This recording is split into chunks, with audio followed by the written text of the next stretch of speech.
नमस्कार, मैं प्रीति मनीष दुबे संस्कारधानी जबलपुर से। भारतीय कृषि अनुसंधान परिषद नई दिल्ली के अधीन जबलपुर स्थित कृषि अनुसंधान खरपतवार नियंत्रण निदेशालय, यह संस्थान खरपतवार नियंत्रण के क्षेत्र में कृषकों को अति महत्वपूर्ण जानकारियाँ उपलब्ध कराता है और उन्हें कृषि के लिए अत्यंत लाभकारी जानकारियाँ देता है। आइए इस संस्थान की कार्यशैली, नवाचारी पहलों के बारे में और अधिक जानकारी हम यहाँ के निदेशक डॉक्टर JS मिश्रा जी, जो कि बहुत ही सरल और सहज व्यक्तित्व के धनी हैं, उनसे ही प्राप्त करते हैं। नमस्कार मिश्रा जी, कैसे हैं आप? नमस्कार मैडम, बहुत ठीक है। और मैं निदेशालय परिवार की तरफ से सर्वप्रथम तो मैं आप सभी का स्वागत करता हूँ कि एक अच्छे कार्यक्रम के लिए आप निदेशालय परिसर में आए हैं। ये संस्थान, जैसा आपने भी कहा, कि हमारे देश का ही नहीं पूरे विश्व में एक खरपतवार के विभिन्न पहलुओं पर अनुसंधान करने के लिए एकमात्र संस्थान है और भारतीय कृषि अनुसंधान परिषद नई दिल्ली के अंतर्गत कार्य करता है। इस संस्थान की स्थापना वर्ष 1989 में 22 अप्रैल को जबलपुर में हुई थी। संस्थान का मुख्य उद्देश्य देश में विभिन्न खरपतवारों का प्रबंधन और उनसे संबंधित जो भी नवाचार हैं उनको किसानों तक पहुंचाना है। साथ ही साथ इस संस्थान के 24 अखिल भारतीय समन्वित केंद्र हैं जो देश के विभिन्न राज्यों में कृषि विश्वविद्यालयों में संचालित होते हैं और वहाँ के स्थान विशेष परिस्थितियों में जो भी खरपतवार की समस्याएं हैं उसके प्रबंधन पर कार्य करते हैं। साथ ही साथ इस निदेशालय का एक प्रमुख उद्देश्य खरपतवार से संबंधित किसानों, कृषि वैज्ञानिकों और राज्य सरकार के कर्मचारियों, कृषि विज्ञान केंद्रों के वैज्ञानिकों, इनको ट्रेनिंग भी देना है और इसके साथ ही साथ पूरे देश में या कहीं पूरे विश्व में खरपतवार से संबंधित जो भी जानकारी है वो इस संस्थान में उपलब्ध रहती है, जिससे कोई भी कभी भी खरपतवार के विषय में जानकारी प्राप्त कर सकता है। उम्दा जानकारी आपने दी और मैं जानना चाहूँगी कि जो आपने ट्रेनिंग की बात की, प्रशिक्षण की, तो खरपतवार नियंत्रण के लिए यदि प्रशिक्षण कृषक बंधु प्राप्त करना चाहें तो क्या कुछ सुविधाएं आपका यह संस्थान मुहैया कराता है? जी, थोड़ा सा मैं बताना चाहूँगा कि ये संस्थान 4-5 मुख्य विषयों पर काम करता है। जैसे फसलों में खरपतवार प्रबंधन के विभिन्न तरीकों पर, उसमें संरक्षित खेती आजकल बहुत महत्वपूर्ण है, उस पर भी बहुत यह संस्थान अग्रणी शोध करता है, प्रचार प्रसार करता है। साथ ही साथ जो भी खरपतवारों में दवाइयाँ डाली जाती हैं उनका ज़मीन में, पर्यावरण में क्या कुछ अवशेष रहता है क्या, उस पर भी ये संस्थान काफ़ी आगे काम करता है। कुछ यांत्रिक तरीके जो किसानों के बीच में छोटे छोटे कृषि यंत्र हैं जिनके द्वारा खरपतवारों का नियंत्रण किया जा सकता है, उस पर यह संस्थान कार्य करता है। साथ ही साथ आजकल जलवायु परिवर्तन पर काफ़ी विशेष ध्यान दिया जा रहा है अनुसंधान में, तो ये संस्थान जलवायु परिवर्तन के दौर में खरपतवारों की समस्या कैसे होगी और उस पर क्या अनुसंधान किया जा सकता है, उस पर भी कार्य हो रहा है। और साथ ही साथ जैसा आपने अच्छा सवाल किया कि किसानों के लिए क्या प्रशिक्षण की क्या व्यवस्था है, तो निश्चित तौर पर जिन विषयों पर यह संस्थान कार्य कर रहा है उससे संबंधित, चाहे वो जैविकीय खरपतवार नियंत्रण की बात हो, चाहे वो यांत्रिकी खरपतवार नियंत्रण की बात हो, रासायनिक खरपतवार प्रबंधन की बात हो, सभी विषयों पर हम किसानों को, राज्य सरकार के कर्मचारियों को या जो भी और लोग जुड़े हैं उनको यह संस्थान प्रशिक्षण की व्यवस्था करता है। उसमें हमारे 1 दिवसीय कार्यक्रम, 3 दिवसीय कार्यक्रम, साप्ताहिक कार्यक्रम की व्यवस्थाएं हैं। हमारा किसानों के लिए अतिथि गृह की व्यवस्था, उनके रहने के लिए व्यवस्था है, तो किसानों के प्रशिक्षण की समुचित व्यवस्था है। जी, एक बात कही सर आपने अभी संरक्षित खेती, तो संरक्षित खेती के विषय में थोड़ा सा विस्तार से हम ये जानना चाहेंगे कि जो कृषक संरक्षित खेती की टेक्निक्स को अपनाते हैं उन्हें पैदावार में क्या लाभ होता है और जो लोग नहीं अपनाते तो उन्हें किस तरह की परेशानियों का सामना करना पड़ता है? जी, संरक्षित खेती जैसा इसके नाम से ही हम समझ रहे हैं कि इसमें जो संरक्षण वर्ण शब्द जुड़ा हुआ है। तो जो भी हम खेती से संबंधित जो चीज़ें हैं, चाहे वो नमी है, सिंचाई, चाहे वो मिट्टी है, चाहे पोषक तत्व हैं, ये जिन चीज़ों का आजकल ह्रास होता जा रहा है, ज़मीन में पोषक तत्वों की कमी होती जा रही है, मृदा की उर्वरता में कमी होती जा रही है, नमी में कमी होती जा रही है, तो इससे पैदावार पर फर्क पड़ रहा है। तो संरक्षित खेती का मूल रूप यही है कि ये जो कमियां हैं, इनको संरक्षित खेती के माध्यम से कैसे हम ज़मीन में स्थित रख सकें। संरक्षित खेती के 3 प्रमुख अवयव हैं। सबसे प्रमुख उसमें यह है कि हम ज़मीन को कम से कम जुताई करें। दूसरा यह है कि हम ज़मीन के ऊपर जो भी पिछली फसल का जो पलवार है, जो उसका रेजिड्यू है, उसको हम जलाएं नहीं, क्योंकि आजकल किसान भाइयों में यह है कि कंबाइन मशीन आ गई है, उससे फसल काट लेते हैं और उसका जो भी अवयव रहता है, जो भी रेजिड्यू रहता है, वो उसमें मशीन कटने के बाद आग लगा देते हैं, जिससे पर्यावरण को बहुत नुकसान होता है और ज़मीन में रहने वाले जीवाणुओं को भी काफ़ी नुकसान होता है। तो संरक्षित खेती का उद्देश्य है कि उस जो रेजिड्यू है क्रॉप का, फसल का, उसको उसी में संरक्षित रख के ज़मीन के ऊपर। और तीसरा जो है फसल चक्र अपनाएं। जैसे अभी किसान भाई धान के बाद गेहूँ या मक्का के बाद गेहूँ लेते हैं, तो संरक्षित खेती का तात्पर्य है कि उसमें फसल चक्र अपनाएं। धान के बाद कोई दलहनी फसल लें, दलहनी फसल के बाद कोई तिलहनी फसल लें, तो इससे ज़मीन की उर्वरकता भी बढ़ती है, मृदा का स्वास्थ्य बढ़ता है और फसल की पैदावार बढ़ती है। और जो भी हम उसमें पोषक तत्व डाल रहे हैं या बीज डाल रहे हैं, खाद डाल रहे हैं, उसका पौधा अच्छी तरह से उपयोग करता है। और निश्चित तौर पर जैसा आपने प्रश्न पूछा कि जो संरक्षित खेती नहीं करते और जो करते हैं, उनको निश्चित तौर पर कम से कम लगभग हमने जो तुलनात्मक अध्ययन किया है, तो 4 से 5 हज़ार रुपये प्रति हेक्टेयर उनकी पैदावार में बढ़ोतरी होती है।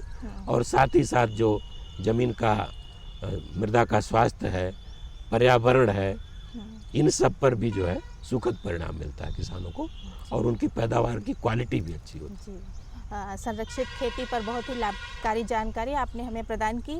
अब हम ये जानना चाहेंगे कि खरपतवार तो निश्चित रूप से फसलों को नुकसान पहुंचाती ही है, तो खरपतवार प्रबंधन की कुछ खास टेक्निक्स हैं जो हम कृषकों को बता सकते हैं, जिनसे वो कम समय में अपनी पैदावार को बढ़ा सकें? ऐसी कोई टेक्निक्स हैं क्या खरपतवार प्रबंधन? जी, चूँकि ये खरपतवार अनुसंधान निदेशालय का मुख्य उद्देश्य है कि किसानों की लागत कम करके उनकी पैदावार बढ़ाई जाए खरपतवार प्रबंधन के माध्यम से।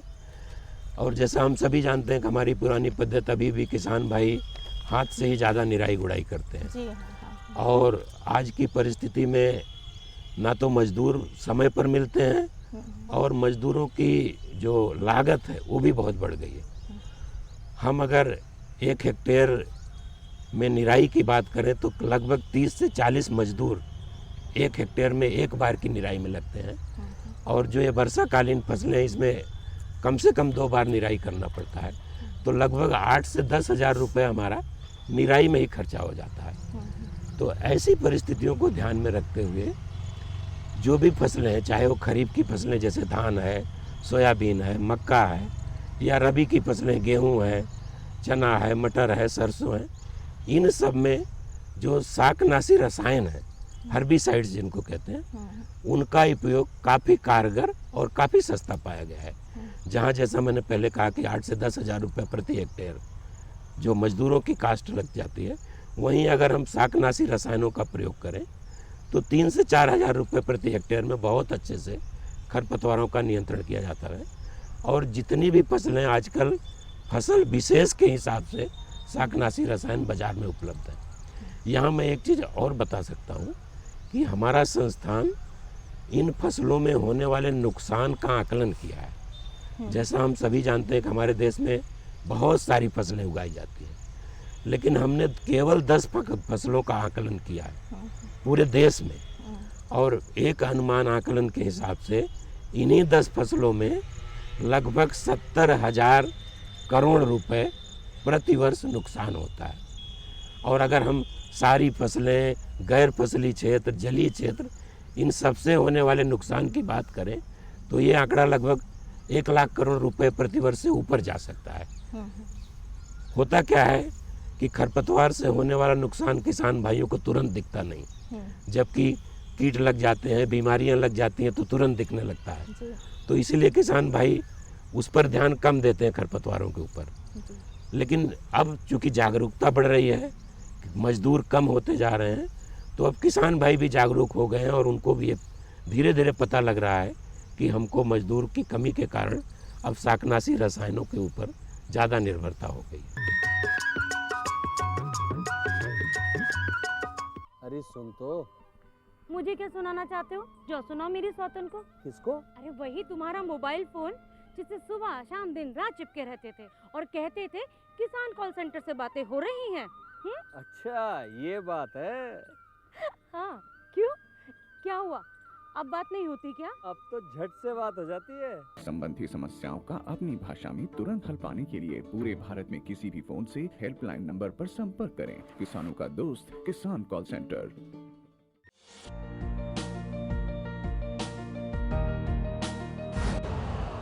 यूरिया का स्वदेशी उत्पादन 70 लाख टन बढ़ाने के लिए 6 उर्वरक संयंत्रों का उद्धार किया जा रहा है।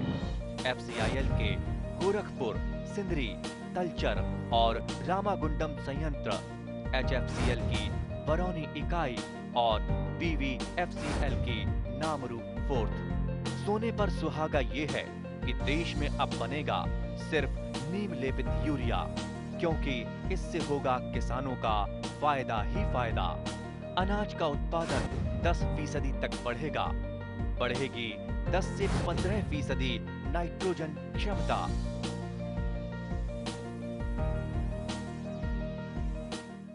सर अभी बारिश का समय चल रहा है और धान बुआई का समय है, तो कोई टिप्स आप हमारे कृषक बंधुओं को देना चाहेंगे जिससे बुआई के समय ही कुछ ऐसा करें कि उनकी पैदावार बहुत अच्छी हो? हाँ जी, ये बहुत अच्छा प्रश्न आपका, चूँकि ये खरीफ मौसम में पूरे देश में या हम मध्य प्रदेश की विशेष रूप से भी बात करें तो धान एक प्रमुख फसल है। और धान पुरानी पद्धति के हिसाब से खेत की मचाई करते हैं, उसके बाद उसमें रोपाई करते हैं। अभी भी काफ़ी एरिया में प्रचलित है। जब हम धान की खेत की मचाई करके और उसमें 25 से 30 दिन की नर्सरी की रोपाई करते हैं, उसके लिए अलग विधियां हैं, तो मैं पहले वहीं से शुरुआत करता हूं। क्योंकि इसमें हमको पटलिंग, जिसको हम मचाई कहते हैं, वो करके हम धान की रोपाई करते हैं। तो हमारी सलाह ये होगी कि गर्मी में थोड़ा सा हम खेत को तैयार कर लें और अगर हो सके तो उसमें कुछ हरी खाद जैसे सनई या ढैंचा, इसकी बुआई कर दें। और जब ये हमारी फसल 35 से 40 दिन की तैयार हो जाए तो धान की रोपाई के 3-4 दिन पहले इसको हम खेत में मिला दें, तो जिससे ये हरी खाद के रूप में मृदा के स्वास्थ्य को बढ़ावा देगा और खरपतवार प्रबंधन को मजबूती देगा। क्योंकि हम इसमें नर्सरी डालते हैं 20 से 25 दिन की, तो हमको नर्सरी में भी खरपतवार प्रबंधन करना होता है। क्योंकि कई बार नर्सरी के साथ ही कुछ खरपतवार के पौधे मुख्य फसल में आ जाते हैं, तो नर्सरी के लिए भी हमारे पास शाकनाशी रसायन उपलब्ध हैं, जो 15 से 20 दिन के अंदर नर्सरी में हम उसका प्रबंधन कर सकते हैं। इसके बाद जब हम फसल में रोपाई करते हैं 25 दिन की नर्सरी को, तो उसके बाद जो हमारे शाकनाशी रसायन हैं उनका जो है रोपाई के 2 से 3 दिन के अंदर एक बार प्रयोग करना है। और जब रोपाई हमारी 15 से 20 दिन की हो जाए तो उसके बाद, जिसको हम पोस्ट इमरजेंस, जब खरपतवार उग जाते हैं उसके बाद वो रसायनों का प्रयोग किया जाता है। रोपाई वाले धान में खरपतवार प्रबंधन की समस्या थोड़ी कम रहेगी अगर हम रोपाई के बाद से 15-20 दिन तक उसमें पानी की व्यवस्था अच्छे से किए रहे, तो खरपतवार अपने आप ही कम हो जाते हैं। दूसरी विधि जिस पर आजकल काफ़ी जोर दिया जाता है, सीधी बुआई, कि मतलब उसमें हम खेत की मचाई नहीं करते, जैसे गेहूं की बुआई करते हैं वैसे ही खेत को अच्छी तरह तैयार करके धान की सीधे बीज की बुआई कर देते हैं। तो जब हम सीधे बीज की बुआई करते हैं तो इसमें खरपतवारों की समस्या अधिक होती है, क्योंकि धान के उगने के साथ ही साथ खरपतवार या कई बार धान उगने में 4-5 दिन लेता है, उसके पहले ही खरपतवार उग जाते हैं।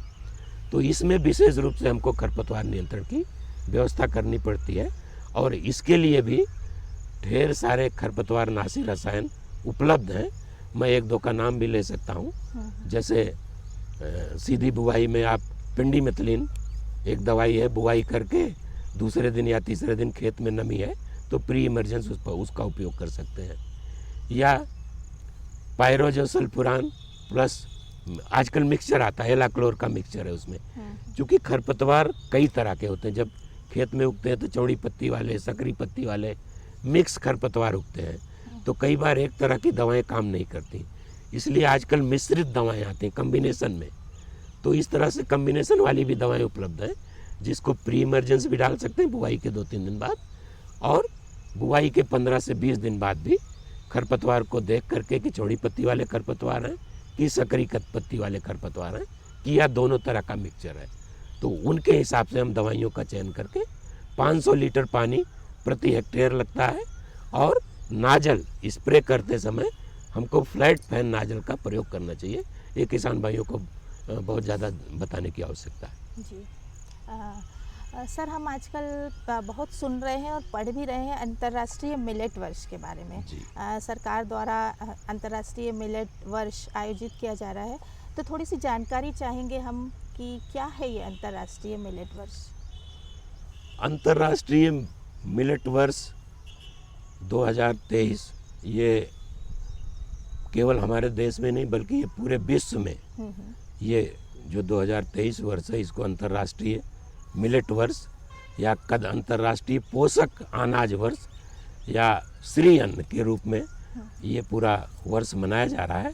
और जैसा हम सभी जानते हैं कि अगर हम आज के 40-50 साल पहले की बात करें तो हमारा ये जो मिलेट्स है यही मुख्य आहार होता था।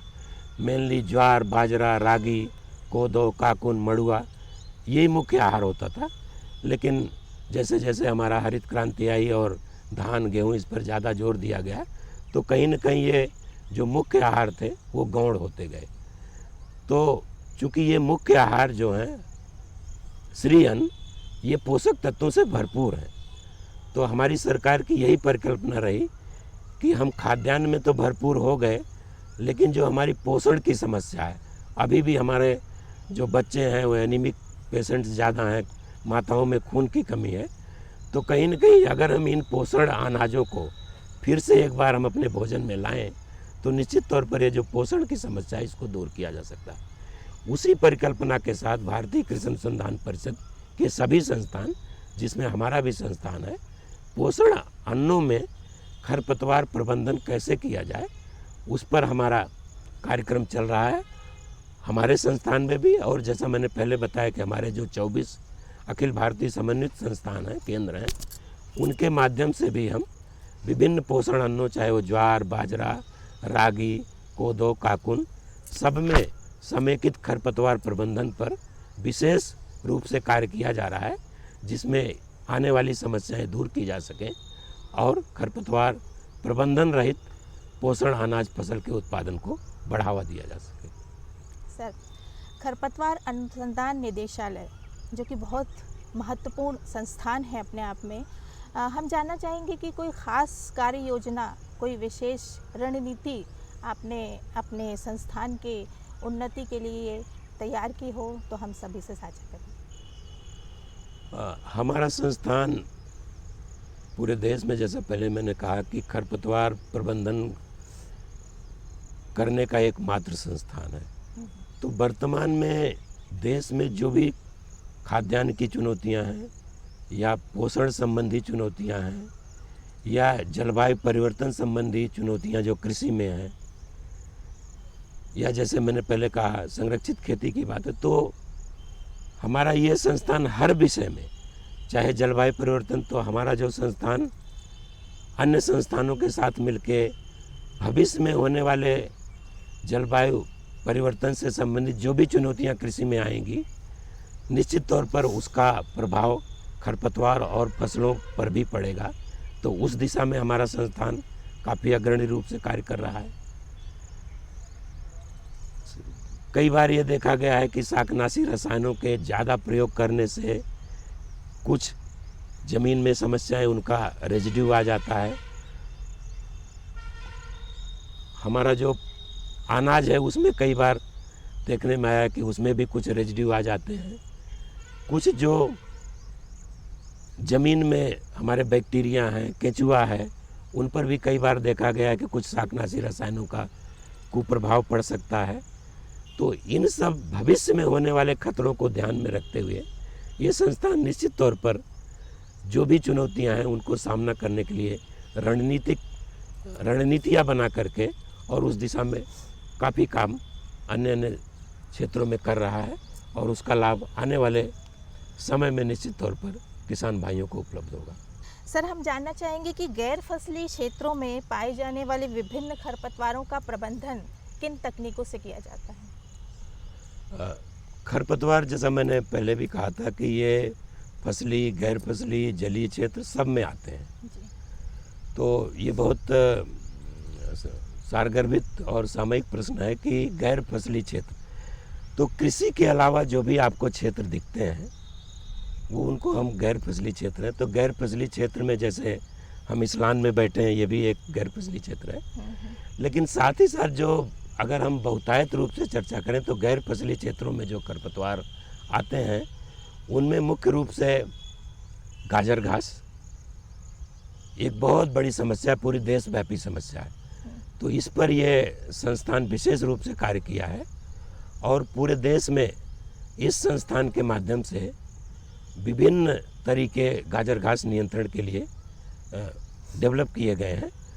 और जो मुख्य तरीका है वो गाजर घास का जैविक नियंत्रण, जिसमें गाजर घास खाने वाले मैक्सिकन बीटिल, जिसको हम जाइगोग्रामा बाइकोलोरेटा के नाम से जानते हैं, और ये एक ऐसा कीड़ा है जो केवल गाजर घास को खाता है, इसके अलावा ये किसी अन्य वनस्पति को नहीं खाता। और ये बरसात का मौसम इसके लिए बहुत ही सही समय है जब इस कीड़े की गतिविधियाँ बढ़ जाती हैं। ये कीड़े को हम एक मुट्ठी भर कीड़े को एक गाजर घास से ग्रसित गैर फसली क्षेत्र में छोड़ देते हैं और अपने आप ही ये कीड़ा पैदावार बढ़ा देता है अपनी, और धीरे धीरे गाजर घास की पत्तियों को, उसके फूलों को खाते हुए कुछ समय में अपनी जनसंख्या बढ़ाते हुए गाजर घास का समूल नाश कर देता है। जो दूसरी गैर फसली खरपतवार हैं उनमें विशेषकर ये संस्थान जो आगे काम किया है जलीय खरपतवारों के ऊपर। हमारी जो भी पूरे देश में जलीय संरचनाएं हैं उसमें जलकुंभी एक विशेष खरपतवार है जो ज़्यादातर जलीय संरचनाएं, चाहे वो तालाब हैं, नहर हैं या और जहाँ छोटे छोटे क्षेत्र हैं, ताल का एरिया है, उनमें जलकुंभी विशेष रूप से पाया जाता है। और जलकुंभी के होने से एक तो पानी का जो वाष्पीकरण होता है वो बहुत तेज़ी से होता है, हमारा जो जलाशय उसका पानी बहुत तेज़ी से उड़ जाता है। दूसरे जो उसमें हम जल वाली फसलें जैसे सिंघाड़ा है, मखाना है, ये कुछ ऐसी फसलें हैं जो तालाब में ही होती हैं, तो वो भी हम उसमें नहीं ले पाते हैं। हमारी जानकारी के अनुसार सर, आपका संस्थान अगस्त माह में प्रतिवर्ष खरपतवार नियंत्रण सप्ताह आयोजित करता है, तो क्या उद्देश्य है इस खरपतवार नियंत्रण सप्ताह का? चूँकि संस्थान हमारा खरपतवार से ही संबंधित कार्य करता है, अगस्त महीने में अगर वैसे तो खरपतवार प्रबंधन हर महीने होता रहता है, लेकिन अगस्त महीने में हम गाजर घास जागरूकता सप्ताह मनाते हैं। चूँकि गाजर घास, जैसा मैंने पहले भी बताया कि ये ऐसे तो पूरे वर्ष भर होता रहता है, लेकिन ये बारिश के महीने में जुलाई, अगस्त, सितंबर, ये 3 महीने इसके लिए काफ़ी अनुकूल होते हैं। और गाजर घास पूरा देशव्यापी समस्या है, तो इसके नियंत्रण के साथ साथ लोगों में जागरूकता कि गाजर घास से हमारे फसल पर क्या नुकसान होता है, हमारे स्वास्थ्य पर क्या नुकसान होता है, हमारे पर्यावरण पर क्या नुकसान होता है, हमारे पशु पक्षियों पर क्या नुकसान होता है। तो इन सब की जब हम एक जागरूकता के माध्यम से जन जन में ये जानकारी फैलाएंगे तो तब जाके लोगों में इसके प्रति थोड़ा सा जागरूकता फैलेगी कि गाजर घास फसल में नुकसान के अलावा और कितना नुकसानदायक है। तो ये गाजर घास जागरूकता सप्ताह हम पिछले 20 वर्षों से, वर्ष 2004 से लगातार इस संस्थान के माध्यम से पूरे देश में, वो चाहे राज्य के कृषि विश्वविद्यालय हो, ICAR के और जो 113 संस्थान हैं, हमारे 725 से ज़्यादा कृषि विज्ञान केंद्र हैं, राज्य सरकार के माध्यम से जितने उसके शोध संस्थान या उसके घटक हैं, म्यूनिसिपैलिटीज़, हमारे जितने स्कूल्स हैं, क्योंकि बच्चों के बीच में हम जानकारी फैलाना चाहते हैं।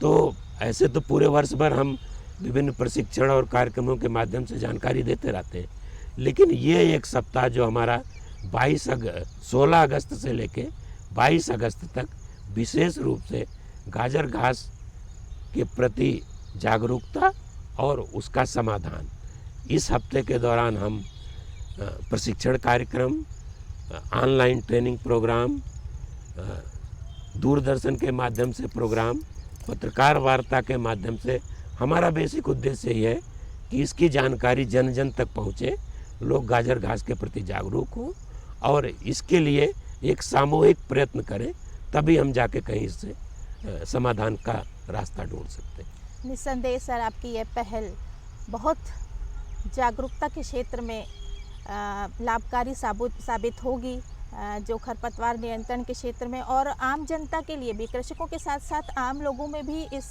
खरपतवार उन्मूलन सप्ताह को लेकर जागरूकता पैदा हो रही है, हम देख रहे हैं। तो अभी हमने जाना खरपतवार अनुसंधान निदेशालय के निदेशक डॉक्टर JS मिश्रा जी, जिन्होंने बहुत ही सरल और सहज शब्दों में संरक्षित खेती, खरपतवार उन्मूलन के संबंध में विभिन्न टेक्निक्स के बारे में बहुत ही उम्दा जानकारी, बहुत ही महत्वपूर्ण जानकारियां हम सभी को प्रदान की। और मिश्रा जी के अथक और अनवरत प्रयास, इनका यह संस्थान खुद ही बोलता है, उनकी सारे प्रयासों की झलक इस संस्थान में स्वयं ही दिखाई देती है। उनके सम्मान में इन पंक्तियों के साथ हम अपनी बात को विराम देते हैं कि न पूछ मेरी मंजिल कहाँ है, अभी तो सफ़र का इरादा किया है, न हारूंगा हौसला चाहे कुछ भी हो, ये किसी और से नहीं, मैंने खुद से ये वादा किया है। मिश्रा जी, आपको बहुत बहुत आभार इन रोचक जानकारियों के लिए और आपकी आगामी योजनाओं के लिए ढेर सारी हार्दिक शुभकामनाएं। बहुत बहुत धन्यवाद।